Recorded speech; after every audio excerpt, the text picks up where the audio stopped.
I think the issues about the suppression of free speech, which is what this issue is at the center of, is as a result of politics. And it was the same politics that led them to arrest me in 2019. Prosecute me for 5 years, failed at it, and instead of learning from the past or their mistakes, they continued in 2025. This is one of the 5 cases that are related to my freedom to freely express myself that is before this Federal High Court. I also have one against that was brought against me by the illegal IGP, several of them. But what transpired in court today is a situation where the DSS, in its lawlessness and irresponsibility, came to disgrace even the president of Nigeria, because a key evidence was admitted where the president even said that it is his duty to protect the rights of people who might have adverse commentary against him. I'm not standing for before people say that I'm supporting Tinubu. Whether he says it or not, it doesn't matter to me. I've been speaking my mind even when he was a senator in 1992 under the military. But that was what was made available to the DSS playboy that they brought today. What is also very interesting is that the DSS should stop disgracing itself by presenting some of their most unqualified officials to represent them in public. This guy said he has been in the DSS for 10 years. He didn't know that I was arrested in 2019.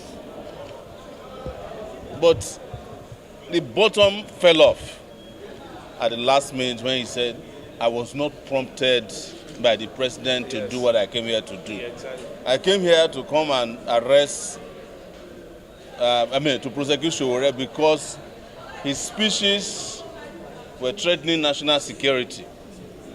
So when are we going to prosecute Tinubu for threatening national security when he said Jonathan was a drunkard? Was he prosecuted? When he said Obasanjo was a rotten fish, when Obasanjo was president of Nigeria, was he prosecuted? And several other things he has freely said. But, you know, this is a period that we must start questioning also the mental stability of these guys and our security services. I know the simple reason they did this. The DSS director, whose tenure has expired in November, wants to be pleasing the villa by saying, Oga, we are protecting your reputation. It is my reputation that needs to be protected. You cannot protect the reputation of a person without reputation. I'm the only person in this matter that has a reputation to protect. I didn't even sue them, despite everything they had done to me. And we were able to prove that in the evidence. By the way, and I'll let the lawyer speak. When the judge admitted in evidence several statements that was made by now his ambassador to nowhere, Reno omokri, that the president is a drug lord, international drug lord. He repeated it severally that the judge got a point and said, please stop playing, just mute the mic. It was embarrassing. And we asked the DSS, didn't you clear this guy? Even after saying all this, the guy said he doesn't know how they cleared him.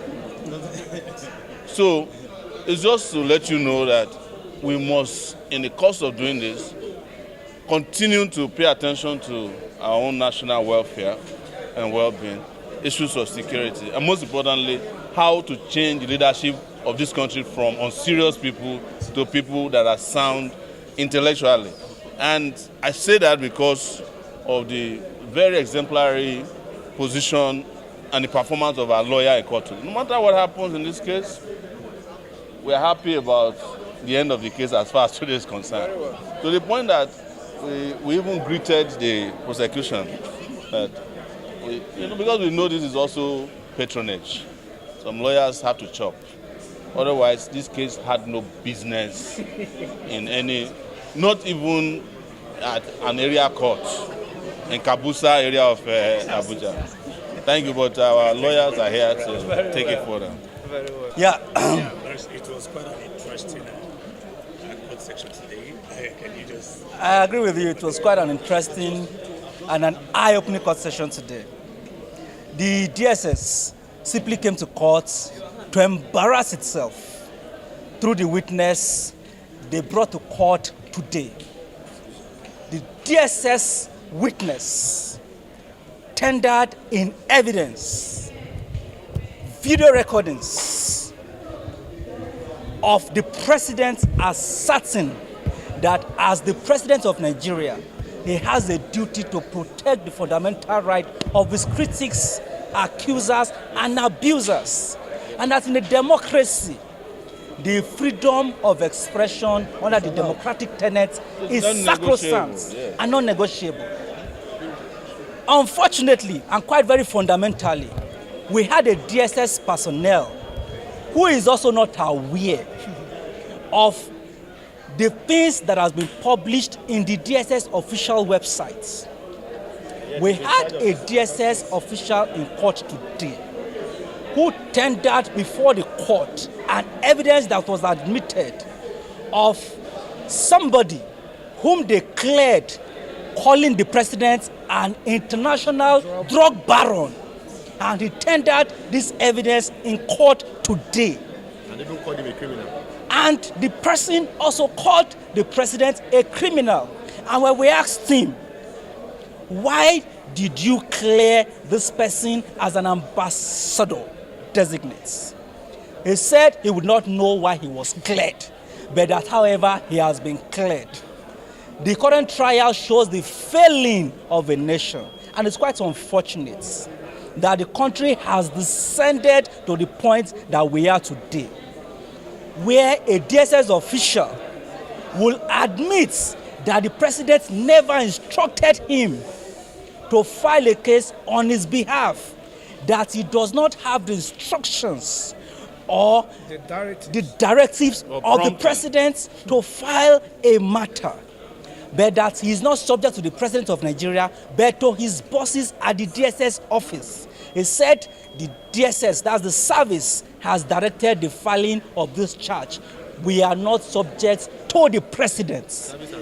That is quite unfortunate.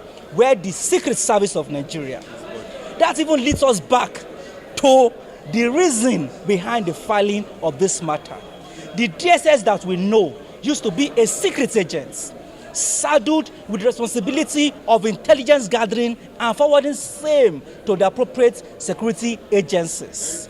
The DSS are not to be seen in public pursuing matters of this nature.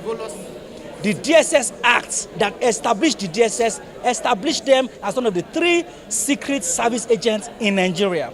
Unfortunately, this current DSS now dabbles into every affairs, like who should marry or who should not marry who. Debt recovery. Like who is owing and who is not owing. In short, the DSS now that we know in the office now writes agreements between debtors and the tenant of the debtors against the other. Landlord. Tenancy and landlord matters. This DSS now dabbles into it. A girl was arrested by the DSS and detained. What was her offense? She refused to marry a man that her father insisted that she marries. And on that account, the DSS arrested and detained the girl. It took our efforts to get that girl released after a long detention. This is the failing of a nation and a system. Under the same system where bandits now post videos on YouTube and on the social media. TikTok. And you have a man who says that he regulates and monitors the social media 24/7. The only thing they monitor are those that insult or does not insult the president.